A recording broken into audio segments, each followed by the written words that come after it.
নির্বাচনী পরিবেশ নিয়ে মাহদী মুমতাজ বলছিলেন যে একজন রিটার্নিং কর্মকর্তার সামনে একজনকে ধাক্কা দিয়ে বের করে দেওয়া। আবার আরেকজন জামাতের পক্ষ থেকে একজন অভিযোগ করেছিলেন যে বাতিল হওয়ার মনোনয়ন বাতিল হওয়ার পর প্রশাসনের পক্ষ থেকে কেউ তালে দিয়েছেন, এরকম বিষয় আমরা দেখেছি।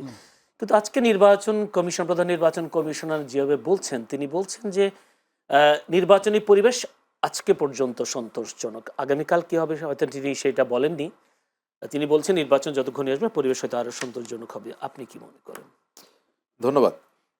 জরিপের জায়গাটা আরেকটু বলি যে তারা কোন মেথোডোলজি ইউজ করেছে সেই বিষয়গুলো যদি পরিষ্কার করা হয়, আমাদেরকে খেয়াল রাখা দরকার যে এই জরিপগুলো আপনি যেটা বললেন যে ভোটের ফলাফলকে অথবা মানুষকে উদ্বুদ্ধ করার ক্ষেত্রে যেহেতু প্রভাব বিস্তার করে, সুতরাং এই জায়গাগুলোতে আমার মনে হয় যে ইলেকশন কমিশনকেও খেয়াল রাখা দরকার যে এই জরিপের যে ফলাফলগুলো আসছে, যে ফাইন্ডিংসগুলো আসছে, কি উদ্দেশ্যে আসছে সেটাকেও তারা ভোটকে প্রভাবিত করার চেষ্টা করছে কিনা এটি খেয়াল রাখা দরকার। আজকের আমি একটা কথা বলি, একটা তথ্য দিই, সেটা হচ্ছে ইএসডি রিপোর্ট না, প্রথম আলো রিপোর্ট করেছেন, প্রথম আলোর সম্পাদক মতিউর রহমান বলেছেন তাদের জরিপে বিএনপি অনেক দূরে গিয়ে আছে। হ্যাঁ, এই জায়গাগুলো তো আমরা এর আগেও দেখেছি। তবে দুঃখজনক হলো যে এনসিপি যেখানে ছিল সেখান থেকে উঠতে পারছে না। নতুন রাজনৈতিক দল, নতুন বন্দোবস্তর কথা বলে যে মানুষের ঢল নেমেছিল তাদের পেছনে, তাদের যতগুলো জরিপে এখন পর্যন্ত দেখলাম, দেখা যাচ্ছে যে তাদের অবস্থানটা খুবই নগণ্য। হ্যাঁ, খুবই নগণ্য। আজকেও 2.6% এই জায়গা থেকে তারা উঠতে পারছে না। মানুষ ভোট দিতে চায়। আর আপনি ইলেকশন কমিশনের কথা বলেছেন, গোয়ালা কখনো বলে না যে তার দুধ খারাপ। সে যে দুধটা বিক্রি করতে আসে সেটা কখনো খারাপ এটি বলে না। তো যাই হোক, এই জায়গাতে তাহলে তো আমি ধরো গোয়ালা যদি বলে যে দুধ ভালো, খারাপ হলেও তাহলে কি এখানে তো বাটপাড়ির বিষয়টা আসে। একটা জিনিস হচ্ছে যে আমার মনে হয় যে ইলেকশন কমিশনের অতি কথন একটা প্রবণতা দেখা যাচ্ছে। দ্বিতীয়ত হচ্ছে প্রথম দিক থেকেই তারা কতগুলো বিতর্ক তৈরি করেছে, বিশেষ করে এনসিপির প্রতীক বরাদ্দ নিয়ে, যেটা কাঙ্ক্ষিত ছিল না, এবং দীর্ঘদিন সেটি নিয়ে নানা ধরনের এক ধরনের মল্লযুদ্ধের পর প্রায় এনসিপির যে ডিমান্ডটা ছিল তার কাছাকাছি এসেছে। তো দীর্ঘ সময় এর পেছনে ব্যয় করেছে। গত কয়েকদিন ধরে দেখছি যে বিপুল সংখ্যক প্রার্থীর নমিনেশন ফর্ম সেগুলোকে বাতিল করে দিয়েছে। আমি যতটুকু জানি সিপিবির প্রেসিডেন্ট, সেক্রেটারি থেকে শুরু করে সবার নমিনেশন ফর্ম বাতিল করে দিয়েছে। কেন? কারণটা হচ্ছে মাস চারেক আগে তাদের কমিটি বদল হয়েছে, এবং এই কমিটি বদলের প্রতীক যেহেতু বরাদ্দ হয় দলের সাধারণ সম্পাদকের স্বাক্ষরিত চিঠির ভিত্তিতে, তারা তাদের সমস্ত প্রসিডিউরগুলো মেনটেন করে কাগজপত্রগুলো ইলেকশন কমিশনে জমা দিয়েছে। কিন্তু ইলেকশন কমিশন ভুলক্রমে তারা তাদের ওয়েবসাইটে এটা আপলোড করেনি। অথচ ওই পুরনো ওয়েবসাইট অনুযায়ী যে আগের সাধারণ সম্পাদক সেটি পরিবর্তন হয়েছে, সেই ফর্ম মানে রিটার্নিং অফিসারদের কাছে গেছে, তারা হিসাব মানে মিলিয়ে দেখেছে যে সাধারণ সম্পাদকের নামের ক্ষেত্রে পার্থক্য আছে, এবং সবার ফর্ম বাতিল করে দিয়েছে। তো এটি ওই পার্টির প্রবলেম না, প্রবলেমটা হচ্ছে ম্যানেজমেন্টের। এই ম্যানেজমেন্টের ত্রুটিগুলো তারা করছে। দ্বিতীয়ত হচ্ছে যে না, তারা যে এখন পর্যন্ত খুব ফেয়ারলি আগাচ্ছে আমার কাছে সেটি মনে হয় না। তবে এই কথাটা এখানে প্রার্থীদেরও কি আপনি দোষণীয় দেখেন না? প্রার্থীদের কতগুলো জায়গা আছে, যেমন মনে করেন অনেকের বাতিল হয়েছে, তার মামলা গোপন করেছেন। অনেকে আছেন যিনি তার স্বাক্ষর দেওয়ার কথা 1% ভোটারের, সেখানে অন্য এলাকায় আসনের ভোটারদের স্বাক্ষর নিয়ে জমা দিয়েছেন। দায়িত্ব প্রার্থীদেরও আছে, উভয় পক্ষেরই আছে। তবে আমরা অনেকগুলো প্রবলেম যখন আমাদের কাঁধের উপরে আসে তখন আমরা বুঝতে পারি যে এটি সমস্যা। আমি 18 সালের নির্বাচনে আমি নিজে প্রার্থী হয়েছিলাম। আমার একটা এক্সপেরিয়েন্স বলি, যত সংখ্যক কাগজপত্র এখানে জমা দিতে হয়, আমার মনে হয় যে অপ্রয়োজনীয় প্রচুর কাগজপত্র এখানে দিতে হয়, এবং সেখানে একেবারে যেভাবে সংশোধন করা, বিশুদ্ধ করার জন্য যে প্যারামিটারগুলো, অনেকগুলো জায়গা আছে যে জায়গাগুলোকে আসলে ত্রুটিপূর্ণ।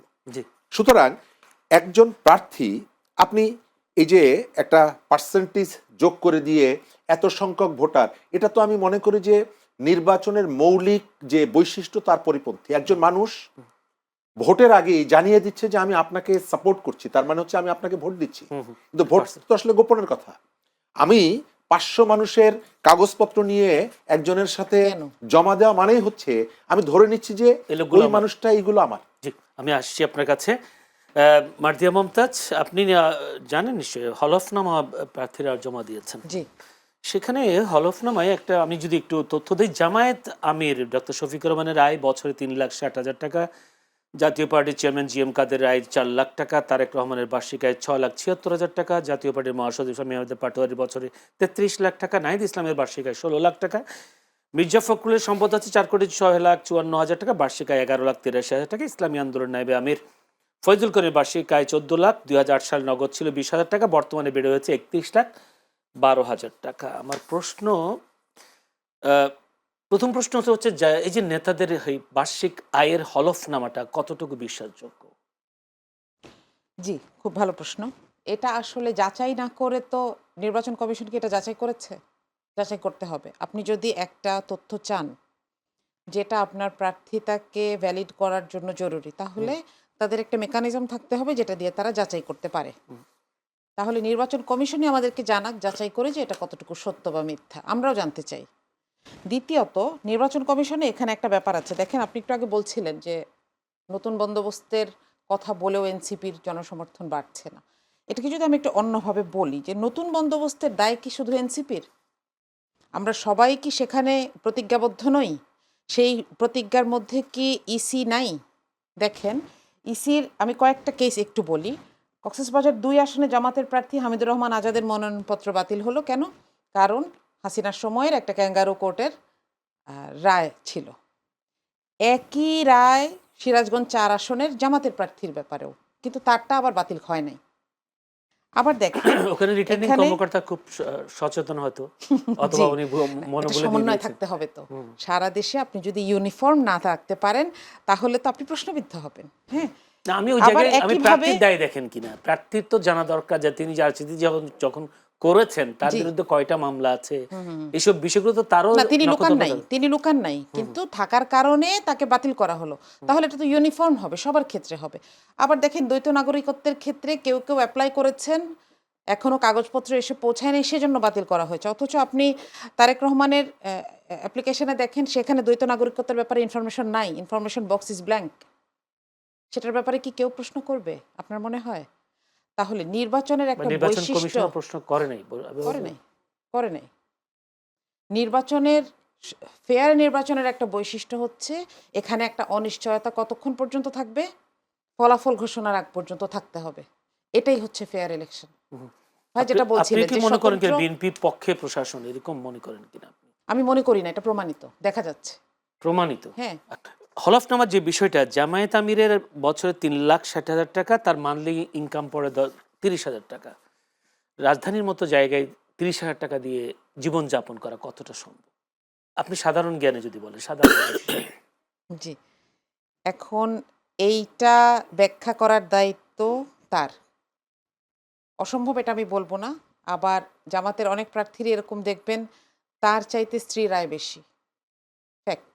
এটা মাওলানা মতিউর রহমান নিজামীরও ছিল, কারণ তিনি ফুল টাইমার ছিলেন সংগঠনে এবং তার স্ত্রী একটা স্কুলের প্রিন্সিপাল ছিলেন। আর শফিকুর রহমান সাহেবের ক্ষেত্রে কি, এটা আমরা জানতে চাই, আমরা জানতে চাইব, কিন্তু এটা অসম্ভব কিছু না। তার মানে উনি তো এটা বলেননি যে উনি ওনার পরিবারের একমাত্র ইনকাম সোর্স, এটা বলেননি। তার ছেলেমেয়েরা কর্মক্ষম, তাহলে সেক্ষেত্রে তার এই ইনকাম চলে আসতেই পারে, তাই না? আমরা শুনছি তার নাম, তিনি ক্লিনিকের মালিকও।